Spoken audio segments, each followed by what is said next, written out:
टिकटों के उलटफेर पर बसपा की नजर। बसपा सुप्रीमो को दी गई दावेदारों की सूची। जल्द होगा बसपा के उम्मीदवारों का ऐलान। जी हाँ साथियों, मैं सागर ननीर और आप देख रहे हैं प्रबुद्ध भारत टीवी। अगर आपने हमारे चैनल को अब तक सब्सक्राइब नहीं किया है तो कृपया हमारे चैनल को सब्सक्राइब करें और बेल आइकन को दबाकर ऑल पर क्लिक करें। साथ ही हमारी इस रिपोर्ट को अपने दोस्त परिवार और रिश्तेदारों में शेयर करना भी ना भूले। दरअसल आपको बता दूं कि लोकसभा चुनाव की तैयारियों में जुटे राजनीतिक दलों में टिकट बंटवारे को लेकर हो रहे उलटफेर पर बसपा की पैनी नजर है। चुनाव में सबसे पहले अपने उम्मीदवार घोषित करने वाली बसपा इस बार बड़े ही संभल कर अपने कदम आगे बढ़ा रही है, क्योंकि यह लोकसभा चुनाव बसपा के लिए काफी महत्वपूर्ण है। पिछले चुनाव में सपा से गठबंधन से आधी से ज्यादा सीटों पर मतलब बीएसपी ने अपने प्रत्याशी नहीं उतारे थे, जिससे इस बार पार्टी को नए सिरे से इन सीटों पर प्रत्याशियों के चयन के लिए मेहनत करनी पड़ रही है। साथ ही आपको बता दो कि बसपा सुप्रीमो ने प्रत्याशियों के चयन के लिए रोजाना मंडल और सेक्टर प्रभारियों के साथ बैठक वो कर रही है और पार्टी उन दावेदारों को तवज्जो दे रही है जिन्हें बीते चुनाव में 2 लाख से अधिक वोट मिले थे। जिन सीटों पर ऐसे प्रत्याशी नहीं मिल रहे हैं वहां पार्टी अपने जोनल कोऑर्डिनेटर को भी टिकट देने की रणनीति अपना सकती है। ये भी खबर बड़े पैमाने पर चल रही है।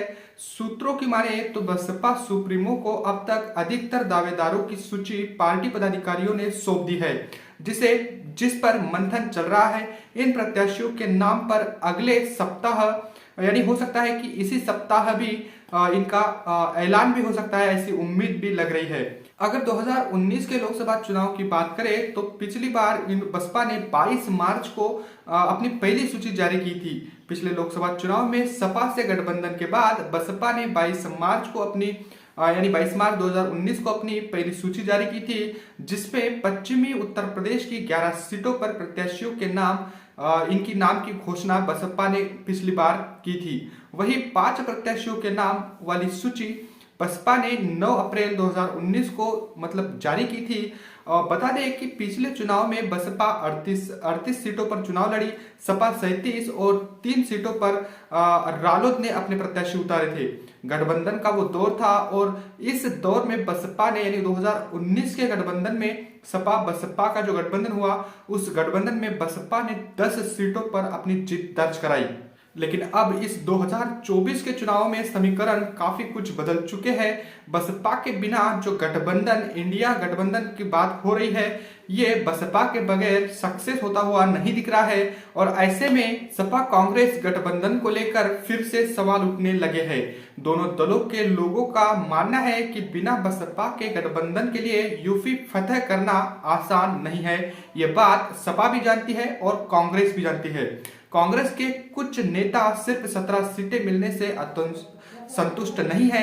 हालांकि वह खुलकर विरोध तो नहीं कर रहे हैं, बजाय बसपा को गठबंधन में लाने और उसे 25 सीटों पर प्रत्याशी उतारने का प्रस्ताव देने के लिए भी पार्टी के हाईकमान पर दबाव भी यानी कांग्रेस का दबाव हाईकमान पर भी बढ़ रहा है। ऐसी भी खबरें देखने को मिल रही है और ऐसे में कांग्रेस का ये मानना भी है कि बगैर बसपा के इंडिया गठबंधन जो है वो पूरा नहीं हो पा रहा है। वैसे बसपा सुप्रीमो ने तो साफ कर ही दिया है कि वो अकेले अपने बलबूते पर चुनाव लड़ेगी। लेकिन खास बात यह है कि लोकसभा चुनाव के लिए भाजपा ने जो है वो अपने उम्मीदवारों की पहली लिस्ट जारी कर दी है, जिसमें लगभग 150 लोगों की सूची उन्होंने जारी की है। बसपा जो है वो किसी भी चुनाव से पहले अपने उम्मीदवार लगभग 6 महीने पहले ही डिसाइड कर देती है, लेकिन इस बार इस लोकसभा चुनाव में बसपा की अलग ही स्ट्रेटजी देखने को मिल रही है, एक अलग ही प्लानिंग देखने को मिल रही है। बसपा ने इस बार कोई भी अपना उम्मीदवार घोषित नहीं किया है, क्योंकि आने वाले इस लोकसभा चुनाव में बसपा की जो पॉलिसी है वो बदलती हुई दिख रही है और इस बार बसपा सभी प्रत्याशियों की सूची यानी अलग अलग पार्टी के जो प्रत्याशी है इनकी घोषणाओं के बाद ही शायद अपने उम्मीदवारों का चयन करे, अपने उम्मीदवारों की सूची जारी करे। ऐसी आहट भी बसपा खेमे से देखने को मिल रही है। आपको बता दूं कि बसपा ने पिछले लोकसभा के चुनाव में 2019 के 22 मार्च को अपनी पहली सूची जारी की थी। अब ये मार्च माह चल रहा है और ऐसे में बसपा किसी भी वक्त अपनी उम्मीदवारों की जो पहली सूची है वो जारी कर सकती है। अब देखने वाली बात होगी कि इस सूची में बसपा किन कैंडिडेटों पर किन उम्मीदवारों पर अपना दाव चलाती है और वो किस प्रकार बसपा को जीत दिला पाते हैं। आपको बता दूं कि बसपा सभी सीटों पर यानी लोकसभा की जितने भी सीटें यूपी और अलग अलग राज्यों में है वो अकेले अपने बलबूते पर लड़ने की तैयारी में है। और ऐसे में बसपा की जो सूची है इस पर सभी की नजरें बनी हुई है कि बसपा किन को चुनावी मैदान में उतारेगी। अंबेडकर नगर पर बसपा ने लोकसभा चुनाव में 2019 के जीत हासिल की थी। तब रितेश पांडे बसपा से हाथी वाले चुनाव चिन्ह पर जीत उन्होंने दर्ज कराई और वो लोकसभा में गए। लेकिन अब समीकरण बदल चुके हैं, यहाँ पर इंडिया गठबंधन भी है और भाजपा की ओर से अब रितेश पांडे बसपा को छोड़कर भाजपा को ज्वाइन करने के बाद वो अंबेडकर नगर से चुनाव लड़ रहे हैं। ऐसे में बात ये भी चल रही है कि बसपा के जो यूपी स्टेट के प्रदेश अध्यक्ष हैं विश्वनाथ पाल, ये भी अंबेडकर नगर से चुनाव लड़ सकते हैं। हालांकि इस पर अब कोई भी मुहर अब तक नहीं लगी है क्योंकि बसपा ने अपनी कोई भी सूची अब तक जारी नहीं की है। लेकिन राजनीतिक गलियारों में और खासतौर पर सोशल मीडिया और मेन स्ट्रीम की मीडिया में भी यही खबरें चल रही है कि अंबेडकर नगर जो कि सीट मजबूत मानी जाती है वहां से बसपा के जो प्रदेश अध्यक्ष है विश्वनाथ पाल यूपी स्टेट के, वो चुनाव लड़ सकते हैं।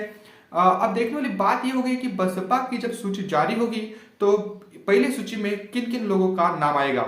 बसपा ने अपनी पूरी स्ट्रेटजी चेंज कर दी है और अब इस लोकसभा चुनाव में ऐसी स्थिति बन चुकी है कि बसपा के जो उम्मीदवार होंगे वही 2024 की स्थिति तय करने वाले होंगे।